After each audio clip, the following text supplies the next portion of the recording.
Bactérias e vírus que causam doenças podem permanecer em superfícies durante meses. Em locais fechados, como carros, ônibus, metrô, o risco é maior. Hoje vamos saber o que fazer para não ficar tão exposto a essas bactérias.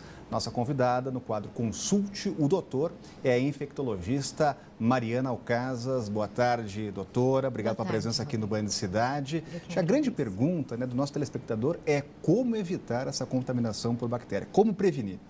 Então, na verdade, assim, nosso ambiente é todo exposto à presença de bactérias, né? Não só bactérias, mas também vírus e outros micro-organismos. Então, em ambientes fechados, quando a gente pensa em contaminação por contato, a medida mais eficaz sempre vai ser a higienização das mãos. Toda vez que a pessoa estiver num ambiente público, né? No caso, no automóvel, no ônibus, o importante é que quando ele saia daquele ambiente, que ele chegue na sua casa, chegue no seu trabalho, ele faça uma higienização das mãos. Pode ser com água e sabão ou com álcool.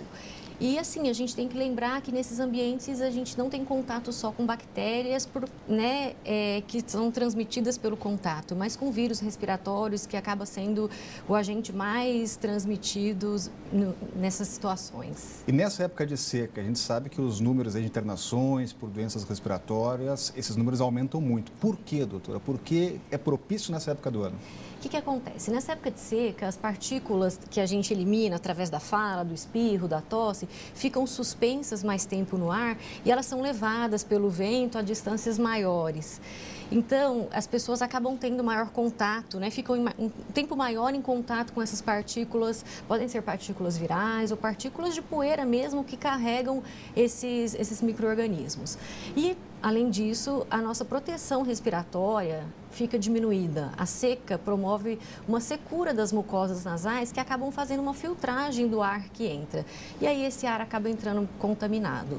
E uma coisa que favorece muito isso é manter ambientes fechados. O ideal é que todos os lugares, casas, carros, ônibus, ambientes de trabalho sejam sempre bem ventilados, bem abertos. Com bastante circulação, Exatamente. Agora tem muitos telespectadores que são mamães, papais, a gente sabe que a criançada é difícil controlar, Como fazer com as crianças para evitar esse tipo de contaminação, ainda mais naquele período que elas estão colocando tudo na boca, como é que faz?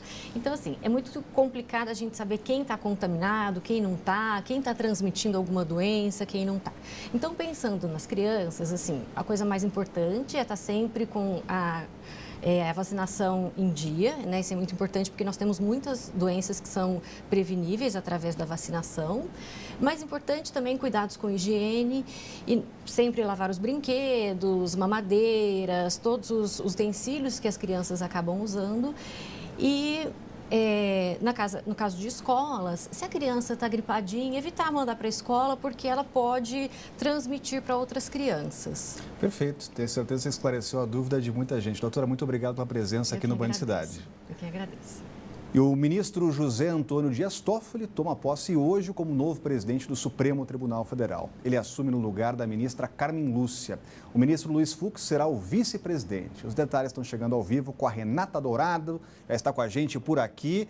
Muitos desafios pela frente do novo presidente, né, Renata? Rodrigo, boa tarde. Com certeza. Muito boa tarde para vocês, uma ótima tarde para todos que estão aí nos acompanhando. A cerimônia de posse está prevista para acontecer logo mais, às 5 horas da tarde. Vai ser lá no Supremo Tribunal Federal mesmo. Cerca de 3.000 pessoas foram convidadas, 1.500 confirmaram a presença. Vários políticos, autoridades, ministros, governadores, o próprio presidente da República, Michel Temer, também vai participar. O ministro Dias Toffoli é o ministro mais novo a assumir a presidência do Supremo Tribunal Federal. Ele tem 50 anos, é conhecido ali por ter um perfil mais conciliador, então deve ser dessa forma que ele vai levar aí a presidência nos próximos 2 anos. Como você bem disse, os desafios são muito grandes. Um dos papéis do presidente do Supremo Tribunal Federal é definir a pauta de votação. Imagine você, o que vai ser levado para o plenário, para a análise dos outros ministros. A gente sabe que tem vários temas polêmicos, outros temas que já foram analisados que também são polêmicos. Por exemplo, a possibilidade do condenado em segunda instância começar a cumprir essa pena. Então, os ministros analisaram esse tema em outubro de 2016,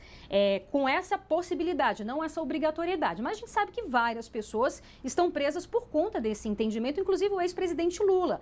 Foi um placar apertado, 6 votos a 5. Ocorre que de lá para cá, alguns ministros aí parece que mudaram um pouco de ideia.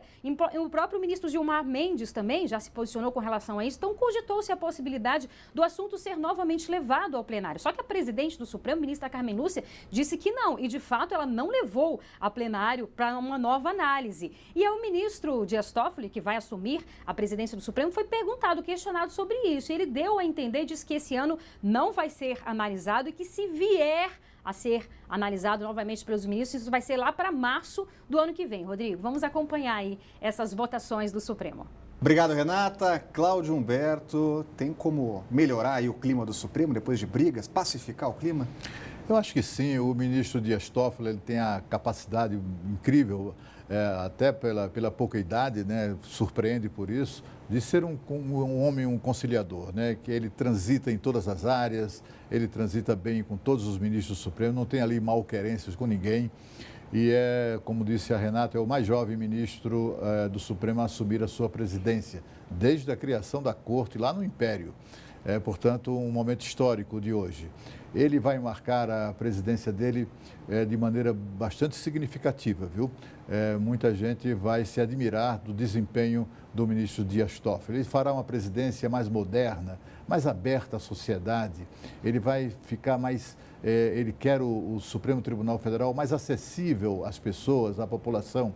Ele, por exemplo, me disse agora, esses dias, em uma conversa com o ministro Dias Toffoli, ele me disse que uma das coisas que ele pretende fazer, por exemplo, é chamar para conversar os representantes das chamadas agências de risco, né? Aquelas que condenam o país a perder investimentos internacionais por temor, por algum tipo de temor com relação a decisões da justiça. Ele vai chamar essa gente, vai explicar como é que funciona a justiça num país democrático.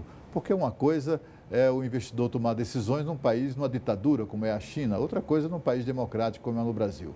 Ele vai marcar época como presidente do Supremo, como marcou época na presidência do Tribunal Superior Eleitoral. E a seguir, denunciado o homem que matou a mulher a facadas no Itapuã no mês passado. O Band Cidade volta já.